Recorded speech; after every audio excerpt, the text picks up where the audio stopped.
December 24 വിഖ്യാത പിന്നണി ഗായകൻ മുഹമ്മദ് റഫിയുടെ 101-ാം ജന്മദിനം. ഇന്ത്യൻ ഉപഭൂഖണ്ഡത്തിലെ പ്രതിഭാശാലിയായ ഏറ്റവും മികച്ച ഗായകരിൽ ഒരാൾ.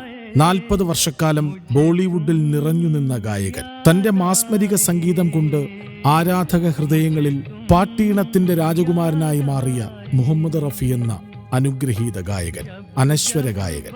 1924 പഞ്ചാബിലെ അമൃത്സറിലാണ് മുഹമ്മദ് റഫിയുടെ ജനനം. ഉറുദു, ഹിന്ദി, മറാഠി, തെലുങ്ക് തുടങ്ങി നിരവധി ഭാഷകളിൽ അദ്ദേഹം ഗാനങ്ങൾ ആലപിച്ചിട്ടുണ്ട്. വിവിധ ഭാഷകളിലായി 7400ഓളം പാട്ടുകൾ അദ്ദേഹം പാടി. പുരുഷ ശബ്ദത്തിന്റെ എല്ലാ സൗന്ദര്യവും ഒത്തുചേർന്നതായിരുന്നു മുഹമ്മദ് റഫിയുടെ പാട്ടുകൾ.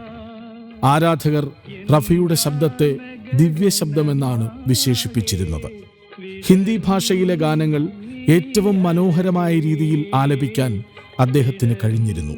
ഹം കിസി സേ കം നഹി എന്ന സിനിമയിലെ ഗാനത്തിന് അദ്ദേഹത്തിന് ഏറ്റവും മികച്ച ഗായകനുള്ള ദേശീയ അവാർഡ് ലഭിച്ചു.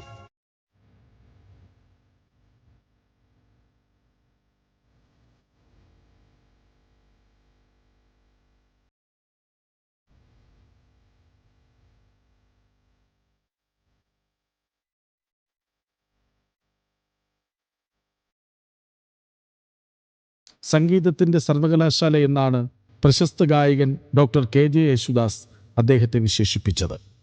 1967 രാജ്യം പത്മശ്രീ നൽകി മുഹമ്മദ് റഫിയെ ആദരിച്ചു. 1980 ജനുവരി 31 അദ്ദേഹം അന്തരിച്ചു.